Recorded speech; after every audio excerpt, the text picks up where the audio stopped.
If you missed the game, it was a great, great game. Sunday Night Football, probably the best game, the best Sunday Night Football game of the season.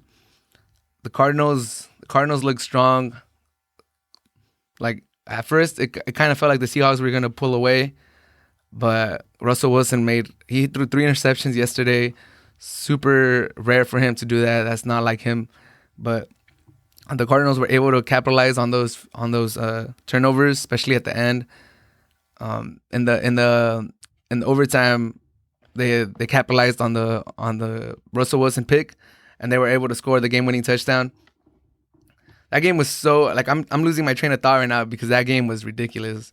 At first, it looked like the Seahawks were gonna win. It looked like they were gonna go away and push their lead and just take control of the game, and then they couldn't. The Cardinals came back, forced the game to overtime. They were down 10 with like 6 minutes left, and Kyle Murray drives them. They score a touchdown. They stop the Seahawks. They get the ball back with like a minute. They drive and get a game-tying field goal to send it to overtime. And then in overtime, it looks like the Cardinals are going to win. They kick a field goal. They miss. The Seahawks get the ball. Screen pass to DK. He runs it into the end zone.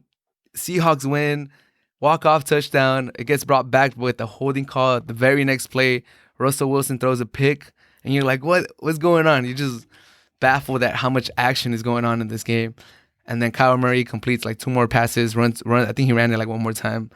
Gets his field goal. Team out there again. And this time they convert and they win. And if you're watching that game, you're just holding your breath like, whoa, what did I just watch? This game was amazing. And there were so many good plays going on. I think Russell Wilson was like at the 5-yard line trying to throw a touchdown pass to Chris Carson. And he didn't see Buka Bader undercutting Carson. He gets picked off. And it looks like they're going to run it back for a pick 6. And DK Metcalf, with the physical specimen that he is, he's super fast. I think he ran like a 4.3 in the NFL Combine. Just catches up and tackles him at the 5-yard line. And the Cardinals are not able to push it in from the 5-yard line in. And they go for it on 4th down and they don't convert. So DK Metcalf just saved 7 points, or at least 3. But he saved 7 points from the Seahawks. It was a crazy, crazy game. Like, the World Series was going on too, but I just had to keep putting it back to the Sunday Night Football game because it was just a good, good game. Hopkins had another great game. He had like 10 catches, 100 yards. Larry Fitzgerald just keeps adding to the record books. He keeps getting catches. He's one of the best wide receivers of all time. He's right there beneath Jerry Rice in most records now. He's just a great. Everyone always says that he's a great man, and he's one of the character guys in the NFL. So, kudos to Larry Fitzgerald. But yeah, it was an amazing game. Seahawks lose their undefeated season. I think they lose Chris Carson. I don't know for how long he's gonna be out, but that could be a problem because they rely on the running game. At the end, I think they kind of suffered from not having Chris Carson. They didn't have a running back that they could just run it down the middle of the Cardinals defense and try to get some first down and end the game.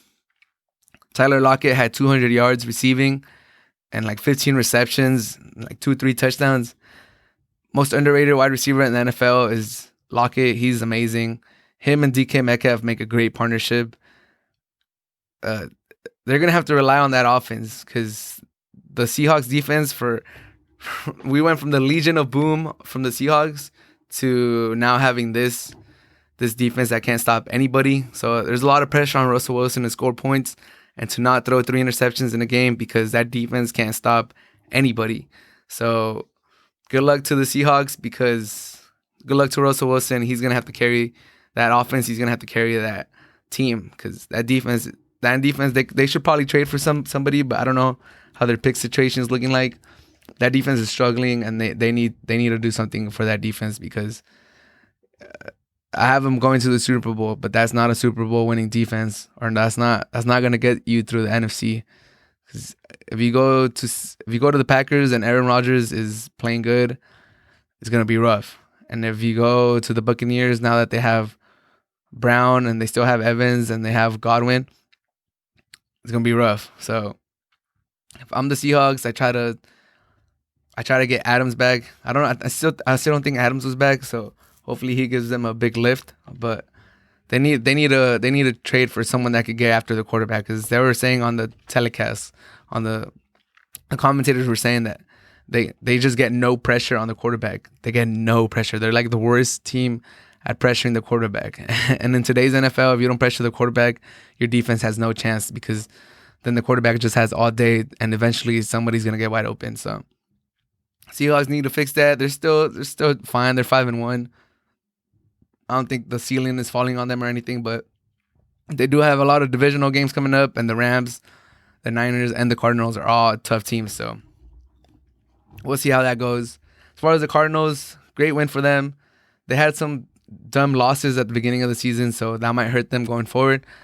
But to beat the Seahawks in the fashion they did, there's good things to come. Kyler Murray looks like he's the truth. He kind of looks like Russell Wilson, but like faster and quicker. So, and I like how they traded for Hopkins. I gave him props when that happened. I give him props a lot for doing that. I think if you have a young quarterback, you got to give him at least one elite wide receiver. And Larry Fitzgerald is great, but he's old, so he's not an elite wide receiver no more. He's just like a pretty good wide receiver. So good job for them. Hopefully they could build on this. And I might say that it looks like all 4 teams might make the playoffs. Like, I kind of want that to happen. I want the NFC West to be well represented. I want all 4 teams to make the playoffs, and then we'll see what happens. But I think that'll be good. That'll be some good storylines to have all 4 teams just make the playoffs, and then one of them, they're gonna end up matching up against each other in the playoffs. And these NFC West teams always have good games when they play against each other, so that'll be fun. I think it'll be fun, and hopefully the Cardinals could stay consistent and at least get a wild card spot and make the playoffs.